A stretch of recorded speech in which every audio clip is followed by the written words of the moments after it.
I treated myself yesterday, and I can't afford to treat myself again today, so.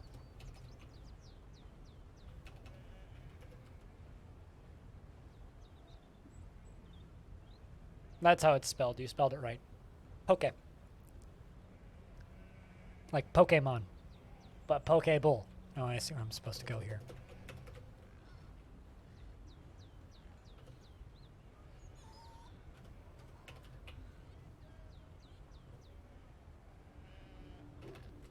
Dog, do you have to do that? Holly! Come here. Holly. Holly. Come here, girl. You normally are very obedient, so do the thing. Come here. Come here. Sit. Stay.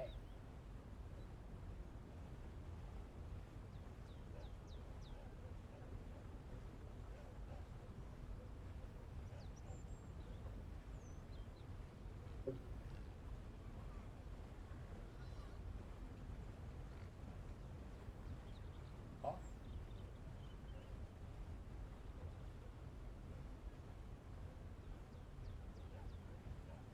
Touch. Touch. You know what to do. You've done this before. Sit. Sit. Now touch. Touch. You're supposed to nose poke my hand, you silly.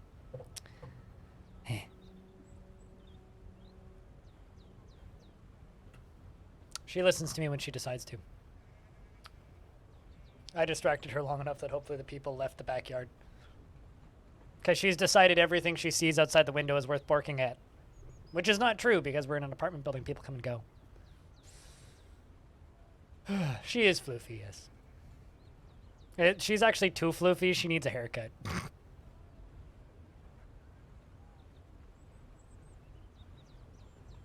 Because she's a poodle, and poodles need haircuts. You know what's also floofy, but like in a Bernie kind of way? Volcanoes.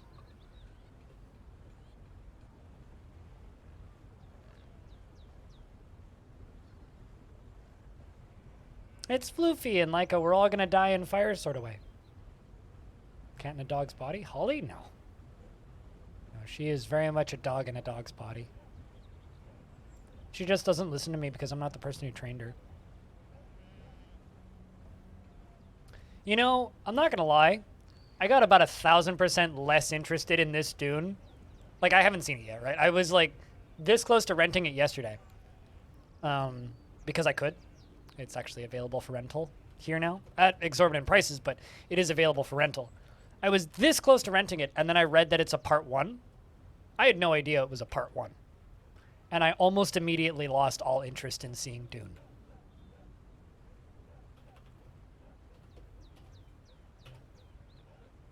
Like, I am so sad that it's a part 1. I don't want another fucking franchise. I just want a movie. Can I not get just movies anymore?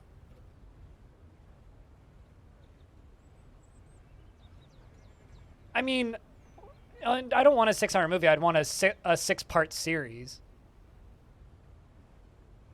HBO Max doesn't exist in Canada, so I can't get HBO Max here. And no, that's not free. You're paying for it. So, no. I mean, I could set up a VPN and VPN it here. I don't care. Wave depletion. Star Wars was too big for one movie, which is why they picked one cool event and showed that in the first movie. You can make a movie, right? And if it's too big for one movie, don't make a fucking movie. Make a series. You know, Blade Runner is too big for one movie, which is why they picked a cool event in that setting and made a movie. And then they picked another cool event in that setting and made another movie. We're capable of doing that. It's just, it's not as profitable. So I completely disagree.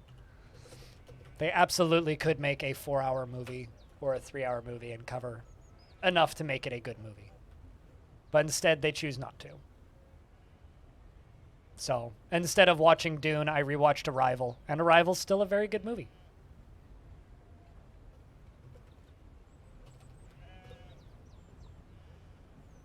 Yeah, HBO Max doesn't exist in Canada as its own service. You have to be subscribed to HBO. So I would need to get a cable subscription with HBO included to get HBO Max in Canada. In the States, I think you can just subscribe to it. It's like HBO Plus or something. I think you can just subscribe to it, but in Canada you can't. Like if I go to the HBO website, it just gives me an error. So I don't know. I overnight lost all interest in watching it, and I will watch it when the sequel is out. Right before the sequel comes out. Like I just don't care. And it makes me really sad because I was very much excited and looking forward to a Dune. But the fact that they're confirming a part 2 after the... No, I don't want to do that again. There is no franchise that I'm willing to do that with. Period. Don't care what franchise it is. Don't care how much I like the idea of that franchise. I just won't watch it. Because I'm just going to be bored.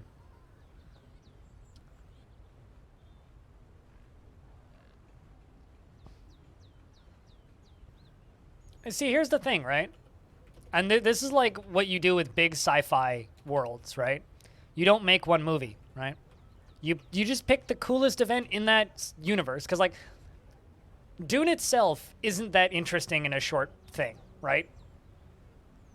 So you can't just make one Dune movie. So just find the coolest possible short story to tell within the Dune universe that you can and tell that story.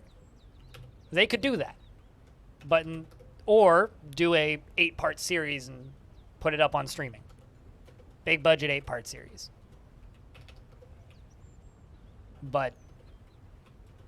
And show the first 3 parts in movie theaters, and then in 6 months show the next 3 parts in movie theaters and release it that way. They could do that, but they don't care to, because it doesn't make the big bucks. And it's kind of like the same reason that I'm never going to be interested in most AAA games, because they're just there to tease you and make you watch all the things. So once the final part is released and announced, or out, or at least has a release date, then I'll watch this one. Till then, I can wait. I don't need to go through that shit again. And every single, like, podcast I've listened to, like, I actually haven't been spoiled on any events. Like, I've been pretty careful about skipping spoilers, but just knowing that it's a part 1, I lost all interest in that movie. And I do think it's very funny how they were very careful to not tell people that it was a part 1. In all of their marketing and trailers. There's zero mention of that. It's because people wouldn't be as interested. And yeah, I don't know. The key to making a good part 1 is it has to be satisfying as a part 1, and that is not the impression I'm getting. So, I don't know. It just kind of bums me out, I'll be honest.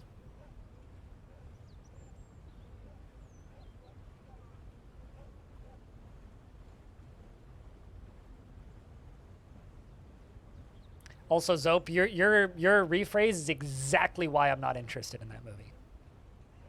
That is 100% why I'm not interested in that movie.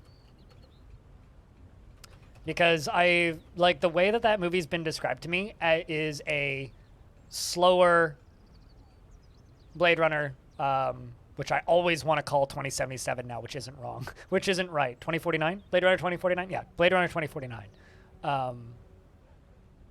But the difference between that and Blade Runner 2049 is Blade Runner has all kinds of cool, fucking badass, intricate, interesting looking architecture throughout the entire movie, as well as interesting storytelling for a world that we haven't seen that much of yet, right? No offense, but Dune's got big fucking worms and sand. I don't know if I want 3 hours of sandstorms. Like, if you're going to make a very drawn-out noir-style film, which I know that movie is because that's how it's been pitched and described, you got to have something that's interesting to look at. And also, if you're going to make a 3-hour movie and make it just be building up to a part 2, what if you just, like, you know, didn't do as much of the drawn-out, slow sci-fi stuff, which I admittedly enjoy. I'm very much a fan of that sort of thing. And instead make a better movie that has a satisfying ending. So, I don't know. I know that director. I've seen a lot of that director's movies. And if it's another one of those, but instead of having a satisfying conclusion, it builds up and ends, I have no interest. I would rather just rewatch Blade Runner. It's a better use of my time.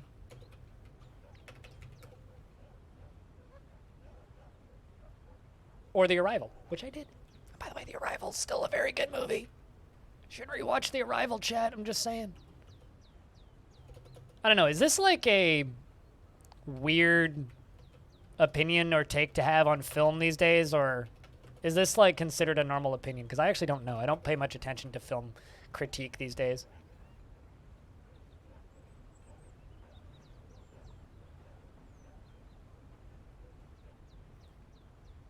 They just stuck to the first part of the main book.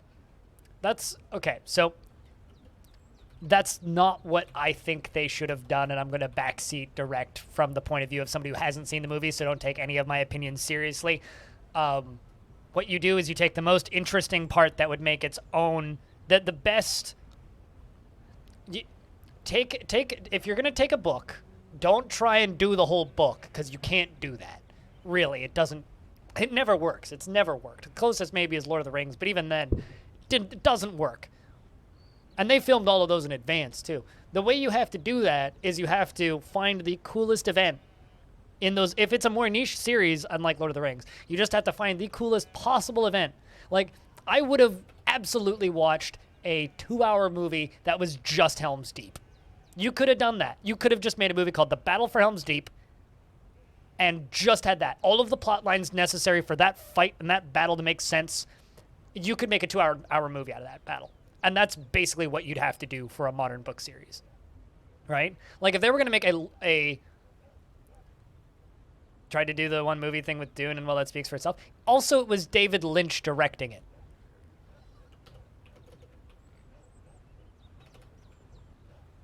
Like, I love David Lynch. He's not a good example of a director for that. Like that, the reason that movie isn't good is David Lynch more than anything. And even then, that movie has its apologists. Like there's elements of that movie that I like, and I've seen that movie. There's elements of it I like, but I feel that way about all David Lynch movies, where there's always going to be elements of it that I'm going to enjoy, and then elements that I'm going to absolutely despise because it's David Lynch.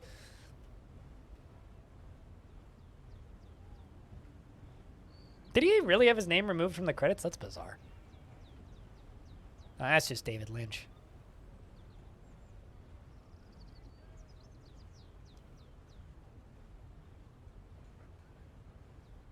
You think you've only seen 3 or 4 movies since 2005 or so? Yeah. I don't know. I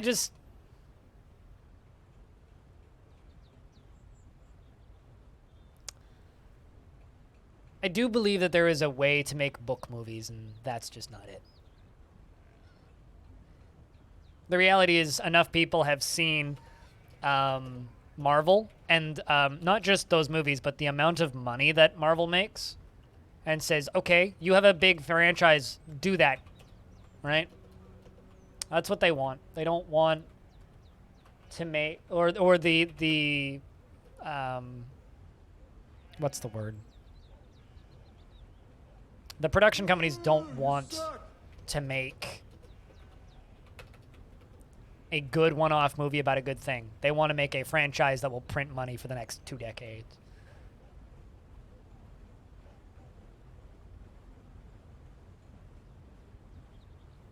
Huh.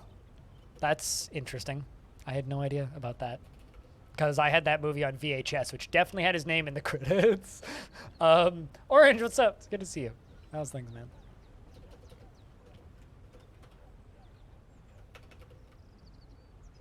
How's stuff and things and things and stuff? And did you decide what you want your sound command to be yet?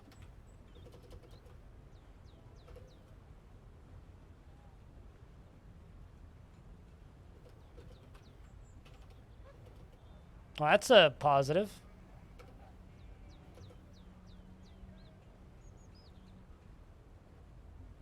I'm cleaning up mistakes from a big fun that we had. We had a big fun, so now I'm cleaning up the mistakes from the big fun.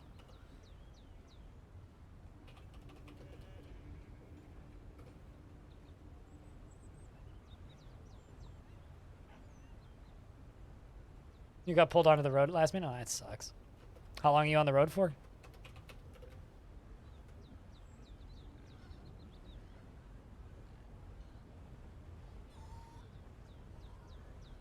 But yeah, I don't know. My favorite science fiction films of the past few years are The Arrival, Annihilation, and Blade Runner 2049. And every single one of those, and all of those movies, all three of those movies, even though Blade Runner is a sequel, stand alone just fine. Like, you can watch every single one of those movies by themselves, and it is a good, satisfying movie to watch. Admittedly, Blade Runner is better if you've seen Blade Runner, the original Blade Runner, but you don't need to see Blade Runner to watch Blade Runner 2049. And I know some people who, like, that's their one of their favorite movies, and they've never seen the original. And that's kind of how a movie has to be, in my opinion. If it ends with a stinger or a promise for more or a build-up that doesn't have a payoff, I don't want to see your movie. I just don't. I would recommend you watch all three of those movies. Actually, no. I wouldn't recommend you watch Blade Runner. Don't watch Blade Runner, but watch Annihilation and watch The Arrival. And the only reason I'll say don't watch Blade Runner is because if you're not into Blade Runner and you haven't watched Blade Runner yet, you probably wouldn't enjoy Blade Runner. Unless you're into Blade Runner and somehow you haven't watched it yet. But I generally assume that most people who like Blade Runner have already seen the new Blade Runner. And if you didn't like the first Blade Runner, the second one's not going to appeal to you. Well, then you must not like Blade Runner if you haven't watched it yet. Come on, what kind of fan are you? Fake fan, I say. I don't know. I mean, at that point, then you kind of know what you're in for. But Blade Runner 2049 is like a slower, more atmospheric, better shot version of the first one.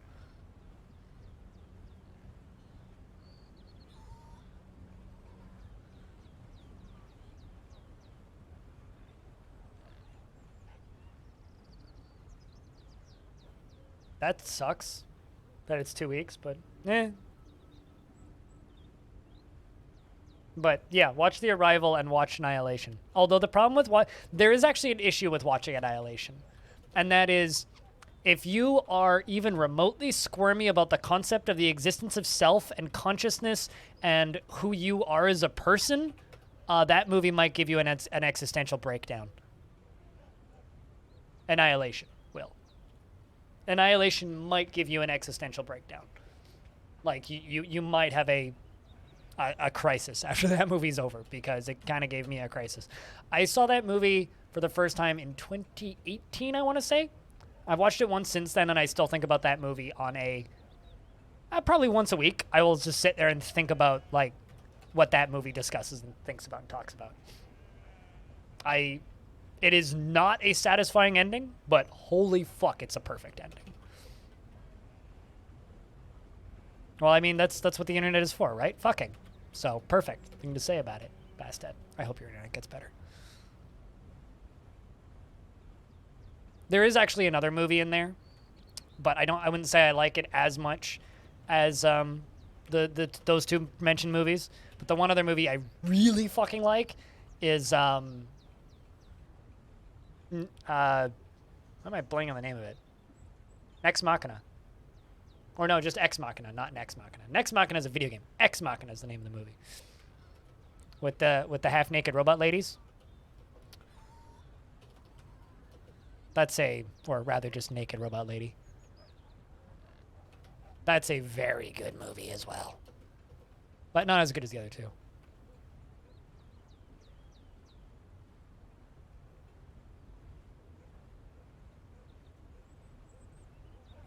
Somebody just walked into my building, and so my dog thinks we're getting a visitor. Because there's a door right behind this wall up there that you can see from my porch. So whenever somebody goes in that door, she thinks that we're getting a visitor because she thinks that's our door. So then she runs over to the other door and starts whimpering because she thinks that someone's going to come. No, Holly, there's no one coming in. It's okay. They're just going to their apartment. That's not how apartments work. Yes, silly house dog. 2+ hours waiting on the phone. I feel like that's an exaggeration.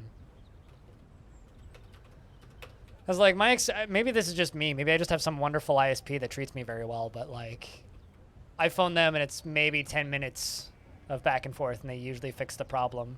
Unless there's a blackout, which happens maybe once or twice every other year. So I generally don't have any issues, but But yeah, I would actually describe the movie Annihilation almost more of as a sci-fi horror film, even though on the outside it certainly doesn't look like a horror film. It just looks kind of like an ominous sci-fi film, but there's definitely horror elements in that movie. Like, that movie is terrifying. Even if, like, the minute-to-minute shots of that movie aren't terrifying, the existential dread in that movie is very terrifying. Like, it fucks me up thinking about that movie.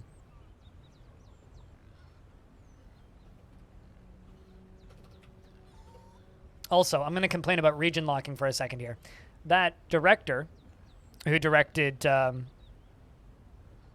Ex Machina and Annihilation directed a TV show called Devs, D-E-V-S, which is impossible to watch in Canada legally. Like, quite literally, it's impossible. I can't rent it anywhere. I can't watch it anywhere. It's not on any networks here. It is completely illegal to watch that movie legally. And I want to support, or that series legally. And so I want to support that show, and I want to watch that show because I really like that director, but there is no legal means for me to do that. So the only way I could watch that show is if I pirate it. And I don't like stealing media, so I'm not going to. But man, it sucks. I just want to be able to watch that fucking show. It bothers the hell out of me that I can't. I still feel like that's an exaggeration, Bastet. Based on what you've said about your landlord, I believe that that's an exaggeration. But, you can say otherwise. That's totally your call. I choose to believe that that is an exaggeration.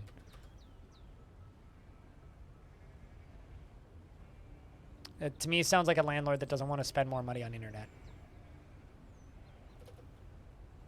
And you shouldn't allow your landlord to hold internet over you as a hostage. Just get your own internet. Solves almost all problems. Just pay for it yourself. You don't need to worry about it.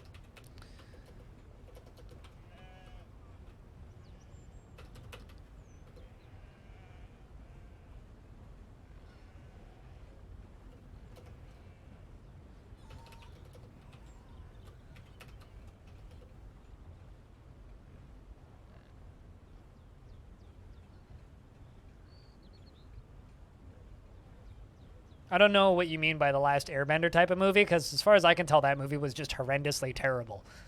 What does anything I have to do with the last Airbender movie?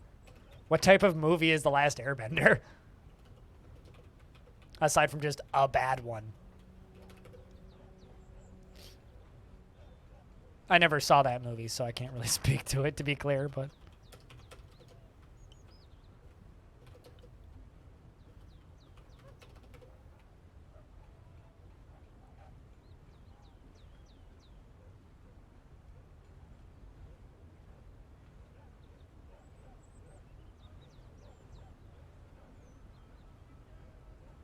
Yeah, the cartoon of the original series was great. I hated everything about Legend of Korra, but I know some people liked that show.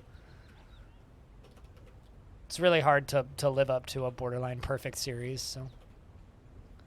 I'd actually say that The Last Airbender was the last animated series that I unironically enjoyed. Like, I genuinely enjoyed. I enjoyed elements of the Castlevania series, but... As somebody who doesn't really watch cartoons, Last Airbender was the last animated series that I enjoyed.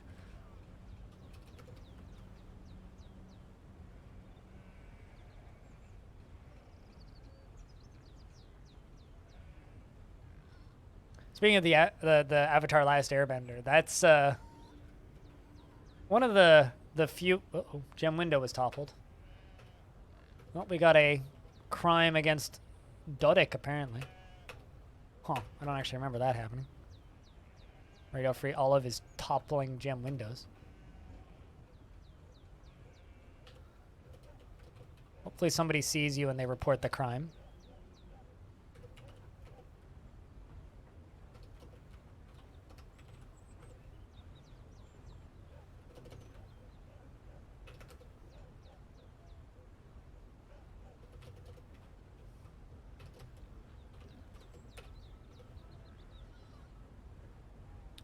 Are you sticking with this? Yeah, you are. Look at this dwarf being efficient. I love it.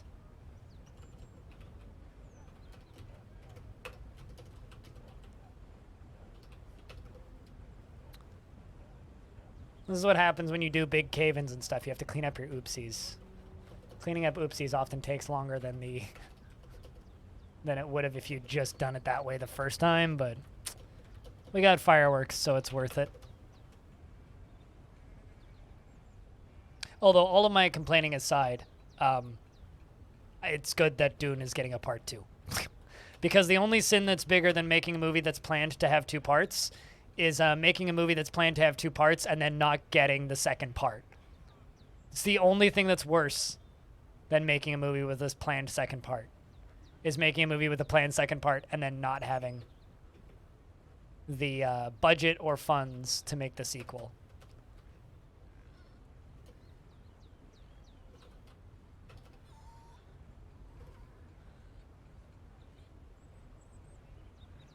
By using Prio? I don't know what Prio is. You mean priorities? I think that my problem with the way you speak, Diamond, is sometimes you speak in broken English, and then sometimes you speak in weird acronyms or shorthand that doesn't make sense to me. I mean, quick, chat, name a movie that was supposed to get a sequel and never did. Because lots of those exist.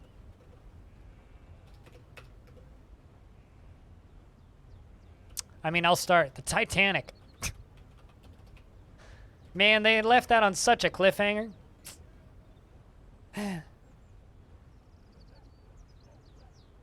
Although I would actually argue part 1 of the Titanic is a better movie than part 2 of the Titanic. So part 1 of the Titanic is just a nice love story. Because, like, the Titanic has an intermission in the middle of it. That's how long it is, because they used to do that with really long movies, right? The intermission happens, like, right after, like, they're just like, yay, we're in love, bullshit, right? And then the second half of the movie is just the ship sinking, because it's the fucking Titanic, right? And the first half of the movie is long enough that you forget that the second half of the movie is just going to be how they fucking die. So it's kind of amazing where it's just like, if you just, like, stop watching the Titanic halfway through, it's a pretty good little love story. But then when you realize, oh, I still have the other half of this movie left, it becomes significantly less enjoyable. Because you're like, ah, yes, the rest of this is going to be horrific. And it is.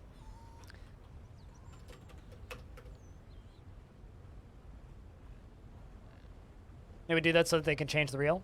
Oh, yeah, well, logically.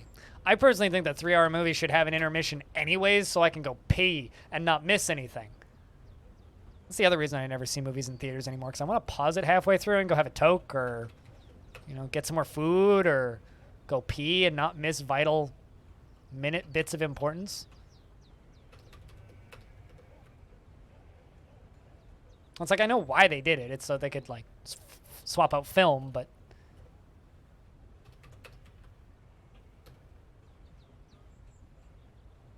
Of the Titanic? Like, on radio play? Seems like an odd thing to have on cassette.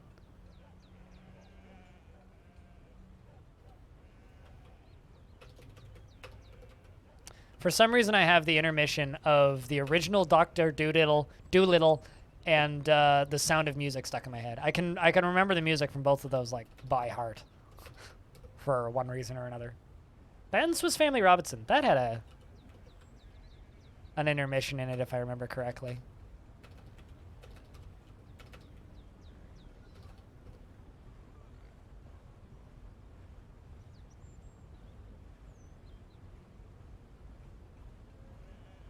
The Disney movie that nobody remembers.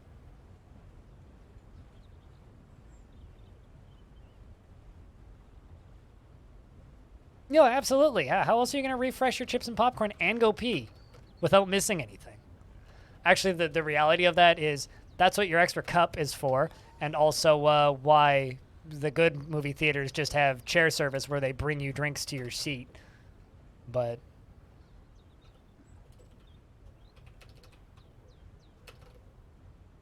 I'm not nearly as disgusting as I pretend to be, though, so I would never be able to do that.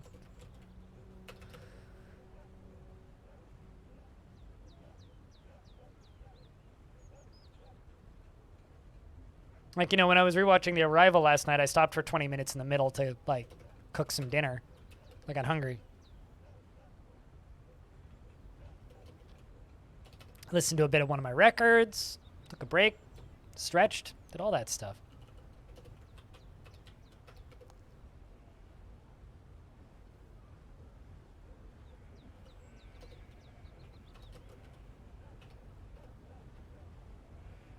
All right, that's some of the oopsies done.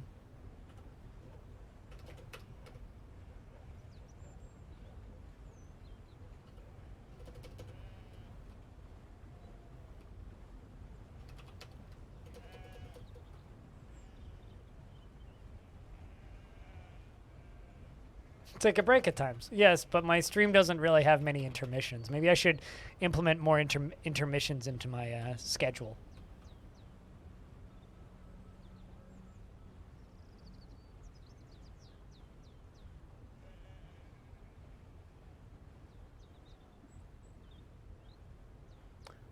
I've never ever done one of those D-Box movies. So yeah, I can't really relate. It was stupid but amazing. Can I ask what movie it was?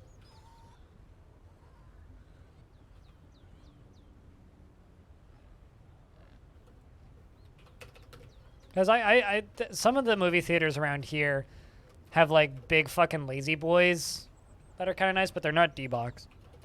It's basically just a movie theater with elbow room. Tintin, really? Huh. Yeah, that was definitely like peak D-Box era. You know, Tintin is one of the things that I've wanted to get as a tattoo for a while. I have kind of a whole Tintin leg wrap that I've had in my brain for a while that I'd really like to get one day.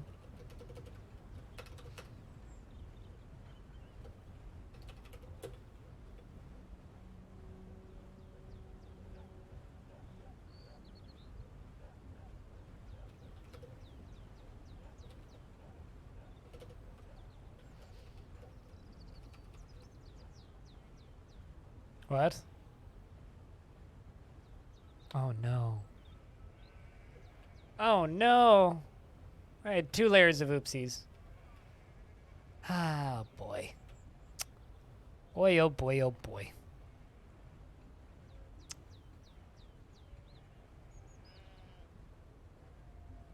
The chairs felt like lazy boys. Yeah, they're not D-Box here, though. The ones that I'm talking about weren't D-Box. That's fine. We'll finish this layer today, and we'll do the rest another day. I've just realized that I got more oopsies than I thought I did.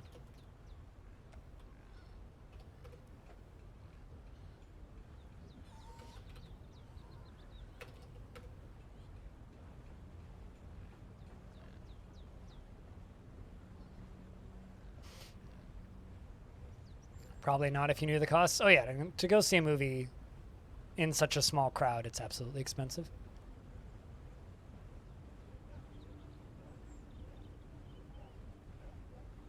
I think part of that is like I've also just lost all desire to go see movies.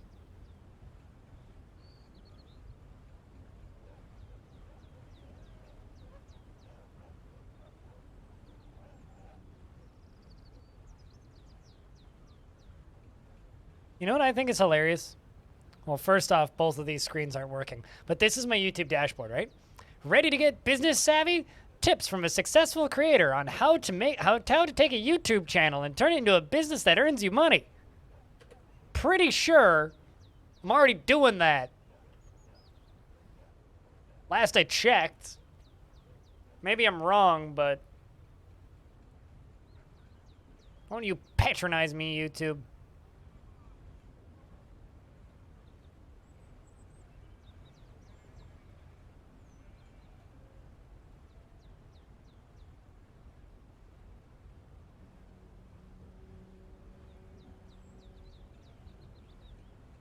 Also, it's from a guy with 430,000 subscribers, who has put up 5 videos in the last 9 months, and I got more views than him in the last 30 days. So, who's got the successful business? YouTube. I think the guy's got like a lot of income off the site, but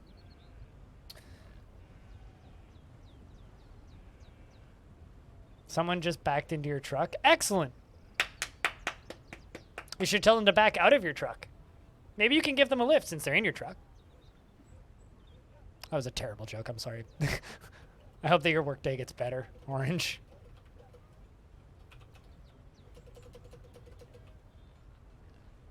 Just reminds me of the scene from the Blues Brothers. Hey, guess where we are? Where are you? We're in a truck.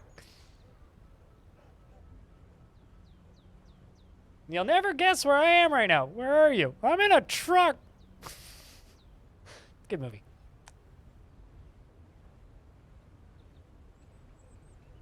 It can't get any worse. I mean, unless it starts raining. That would make it worse. Hey, at least they're paying you for the privilege of a crappy job.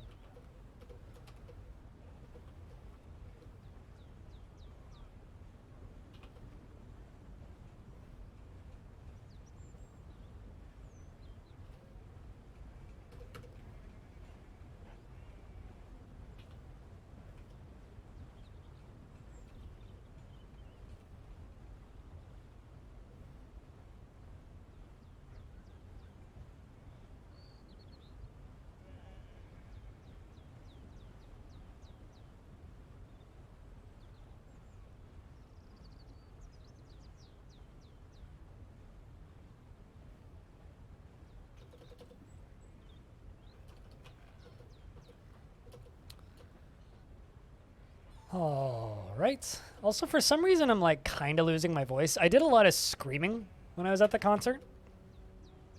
My voice is like weak. I almost lost my voice the next day, but it's taking longer to come back than I wanted.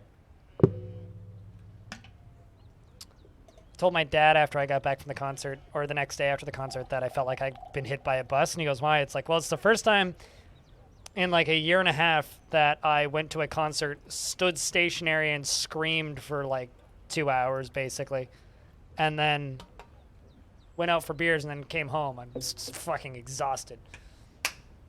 I'm still just like halfway losing my voice every day by the end of a day of streaming.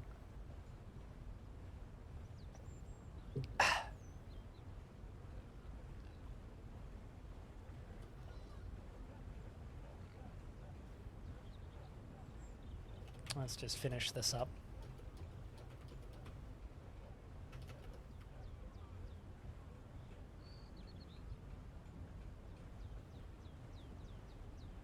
You know what I'm very excited for in chat? Is hopefully soon we're going to start seeing screenshots of adventure mode and legends mode.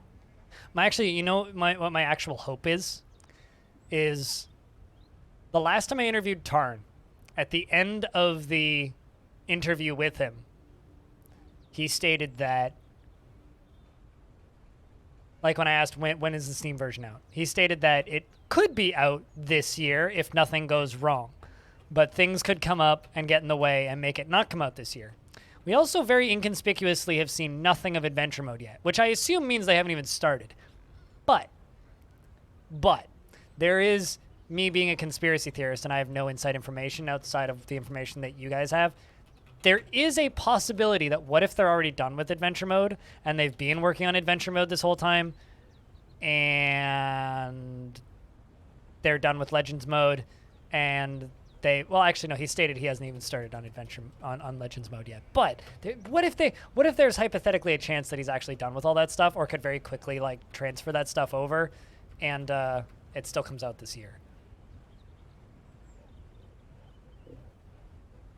Because that wouldn't be beyond Tarn's capabilities. He's very much the kind of person who could just be like, yeah, by the way, I've released a thing. It's ready to go. He could literally do that. And it actually wouldn't surprise me all that much if he did. Oh, I messed 2 things up. No, let's go all in. Well, not all in, but in with a big bet. It's been a while since I've done a big bet. Merry Christmas, bye. Yeah, pretty much. Like, there is a world where that could happen. I don't think it will, to be clear. Like, I don't want to start false rumors, but I don't think it will be out this year. But I don't know. I'm like weird. I've been weirdly hopeful about that recently. Like, maybe it's just almost done.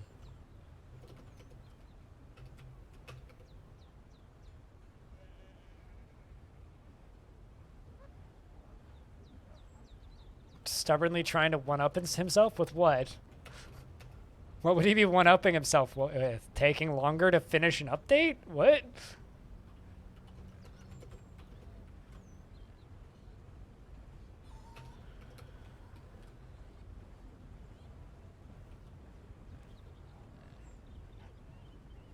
Actually, I could do this much faster if I did it this way.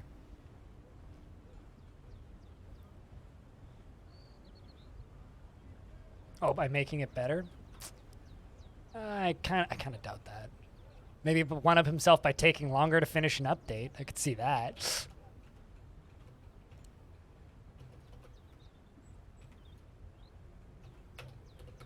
Well, you think that was a long wait? I'll show you a long wait.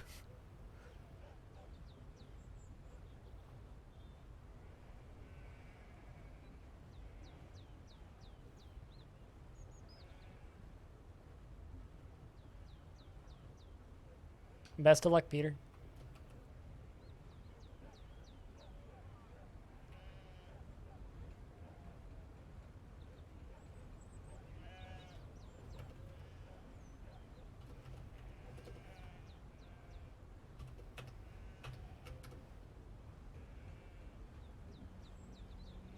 An entire new mode. I mean, they could just polish up arena mode a little bit. And then you'd suddenly have an all-new mode, practically. But what if it's arena mode, but there's like 100 people, and we just call it Dwarf Fort Battle Royale? And then they could release it for free. And of course, you know, release it for free alongside the other game. But release it for free on Steam as a marketing stint. Don't do any of this, Tarn, please.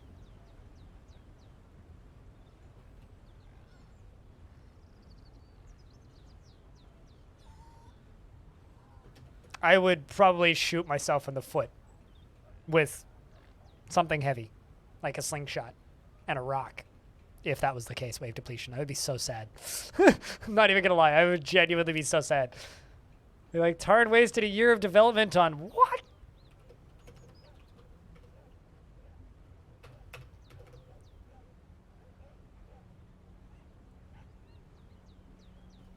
I mean, there's like notes in the devlogs for this game, Infinity, that are literally just titled "The Big Wait." There's a lot of those notes that are just like, and then the big wait begins, and then after the big wait, we get this.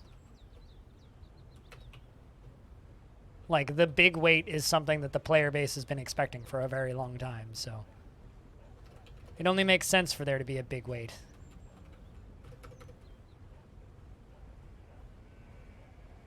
The big wait will come, and we will be ready.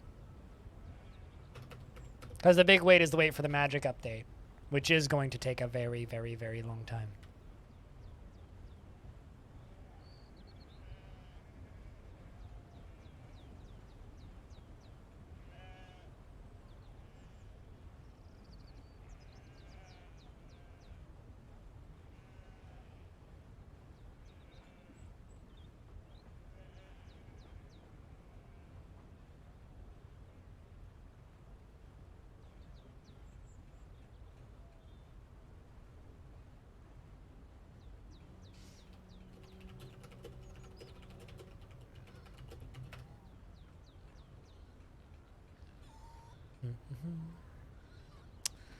All right.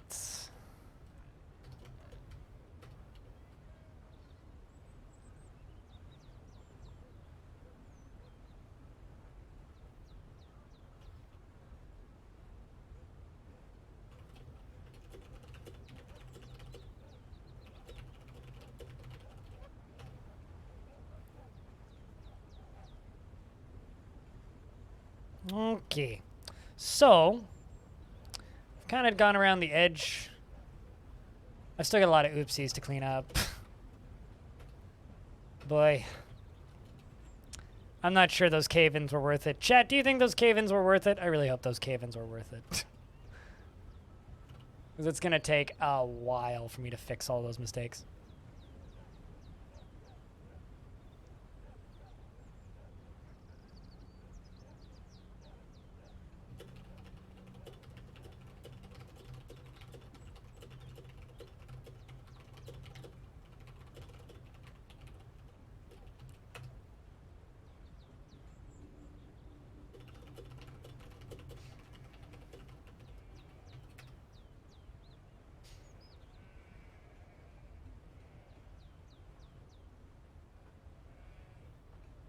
All right, how are you doing down here? You know, ironically, this is I think the one that Odaba pointed out that said poor scholar is just stumbling around. It's like the only thing this scholar enjoys doing in their life is drinking alcohol and reading and discussing. It's the only thing that this dwarf likes doing. Man, I lost again. I only just noticed that I lost again a while ago, but oh well, rip. Question beliefs. Goals?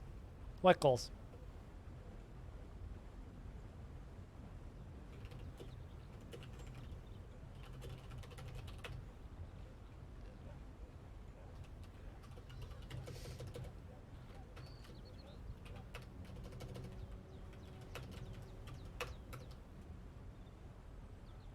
Drink, read books, talk about them. Yeah.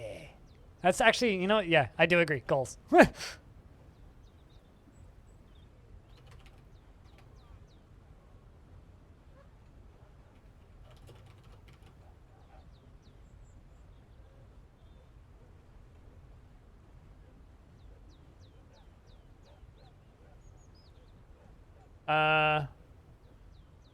Well, I mean, I'll be hosting, and it's gonna be Witcher or Witchit, which is basically prop hunt.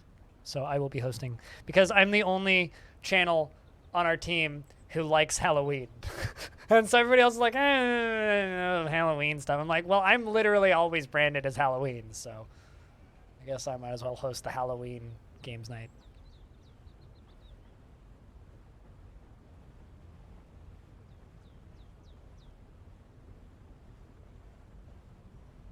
Keep Talking and Nobody Explodes was fun, too.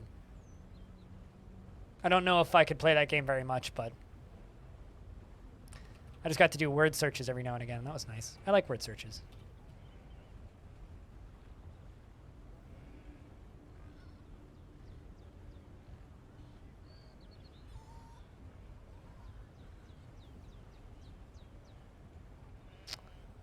But if anybody's wondering what's being talked about is once a week, other week, me and my stream team get together and play some games in it on afternoons. So there will be a day this week, which will be Friday, where I will do a bonus stream for about 2 hours where we're gonna play that. I've been saying that for years, and you know what? A lot of people don't agree.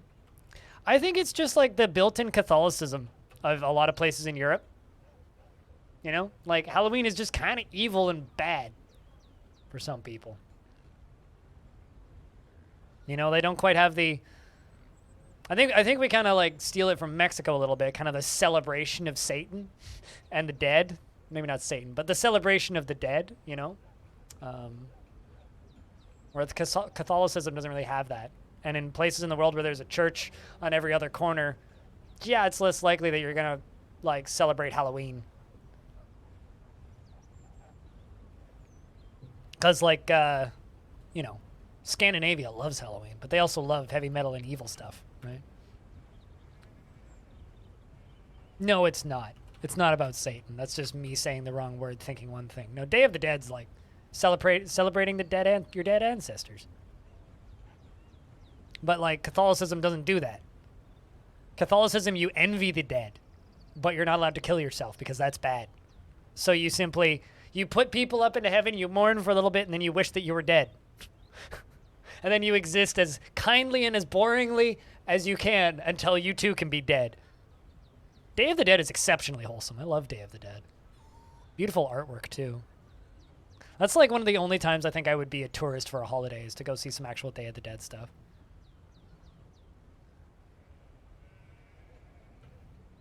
I'm not much of a tourist, let alone a holiday tourist, but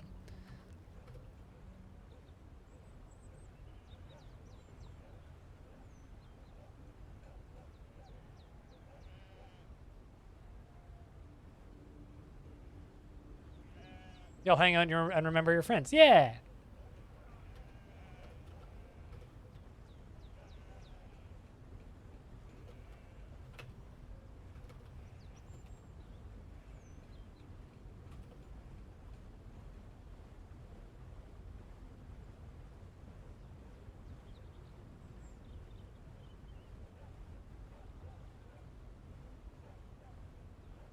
It's the evening of All Hallows Day. Yes, which is the Catholic version. All Hallows Day is the Catholic version, right? Whereas, like, in North America, we have Halloween, which is like a weird kind of combination of All Hallows Eve and Day of the Dead, right? Like, we've kind of gained some of that stuff. We've gained a bit of the chaos of Day of the Dead, I guess.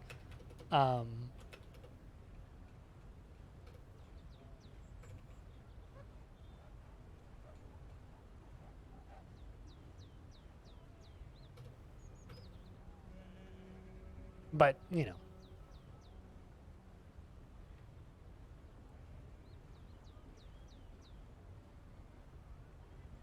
So for us, it's more of a day where you dress up as all things spooky, be spooky, and then, you know, go to parties and stuff. I don't know. I like the idea of celebrate the dead instead of envy the dead.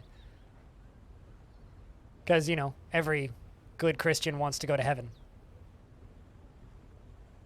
Screw enjoying life on earth because I get to go to heaven. I mean, what? when you logically think about it, it's just a big old question mark. A section of cavern has collapsed. What? Why did that just cave in? That makes no fucking sense.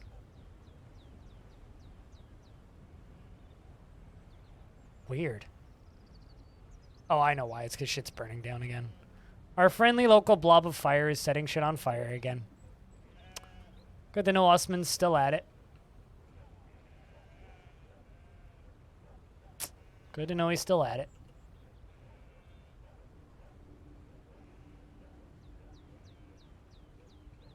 Yeah, this one. This guy. Still at it.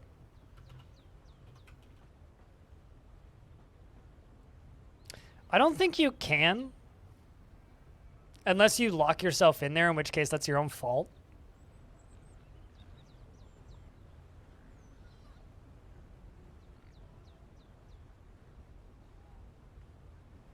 Like, yeah, you could do that, but that's very much your own fault. You used a phase kit? Huh. You might want to, like, report that to Epion if you haven't. Just go post about it on the Discord. See, wait, did you use a phase kit from the starting room, or did you use a phase kit from, like, the combat and teleport back into the maze? Because if you did that, that's really funny.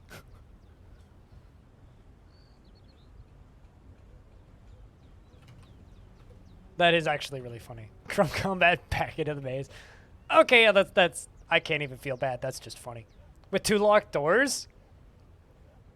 Because that's just amazing. That is so good, if that's what you do. If you did that. It's got to be intended. I mean, there's areas that you can't phase jump to, so I don't know if it's intended, but that seems kind of like a likely problem. I mean, I could just ask Epion. Hold on.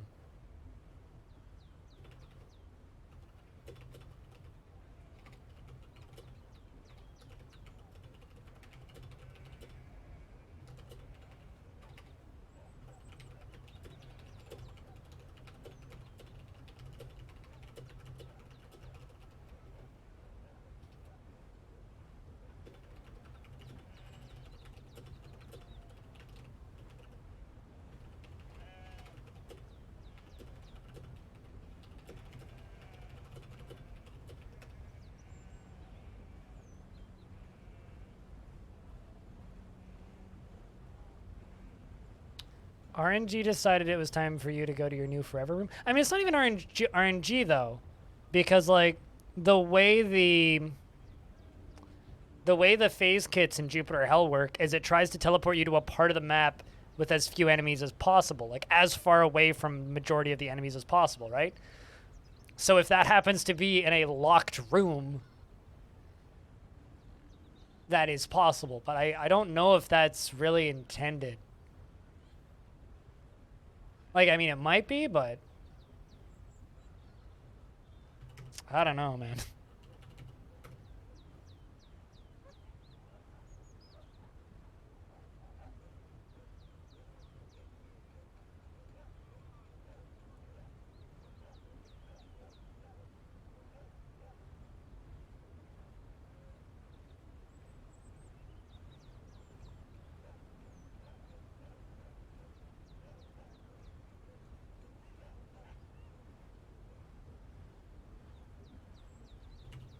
Also, how you doing, Sideways V2?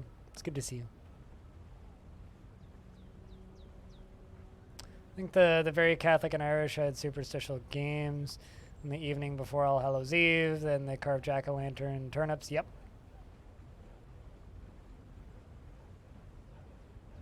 I mean, I guess like this is the difference between me and most Catholics, and the reason why I'm not Catholic and not Christian anymore is I don't believe you should have a mournful day for the dead.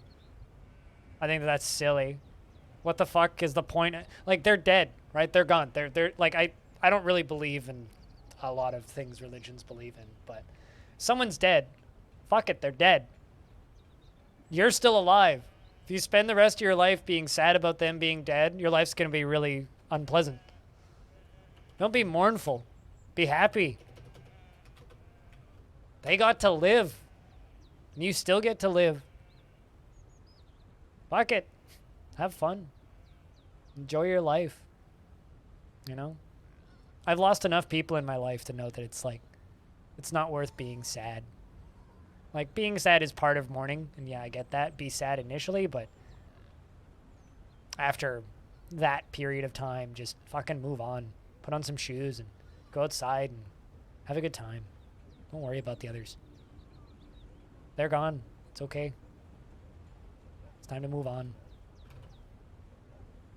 It's kind of how I feel about all that. All right.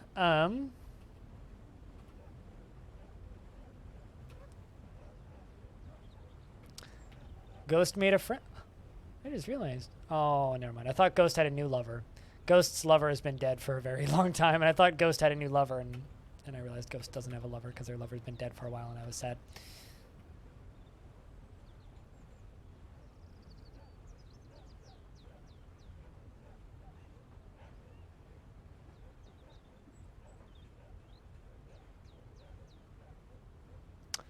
All right, chat. So we're into late winter, 24th of Obsidian. I think I'm going to save here so that I don't have another round of paperwork for Stone to do. And we are going to swap games. So that concludes Longdeath for the day. We had a lot of fun calamities, and I had to fix a lot of oopsies. But there will be more fun calamities, and I will do more probably fixing of oopsies next time we play Longdeath, which will probably be tomorrow unless I decide to do Reign of Terrors yet. I haven't decided. I might just do that on Thursday and then do Thursday, Friday, Saturday Reign of Terrors, but or Thursday, Saturday, Sunday of Reign of Terrors. That being said, that's it for Longdeath for the day. However, the stream is not done, but it is time for me to do this. Put this in here. We are going to be... you have to fix a group of bedrooms built... Oh, no! I am so sorry. Salazar, that's the worst. Are they fully furnished and everything? Man. But if you're piecing out of the stream now, I understand. But if you want to support the Dwarf Fortress streams I do, you can do that on my Patreon, and you can watch all of the previous episodes of everything I've ever done, more or less. Well, of everything that I've done recently that matters, over on the YouTube channel. And for us, we are going to swap games now. We're going to go check out a game called Sword of the Stars: The Pit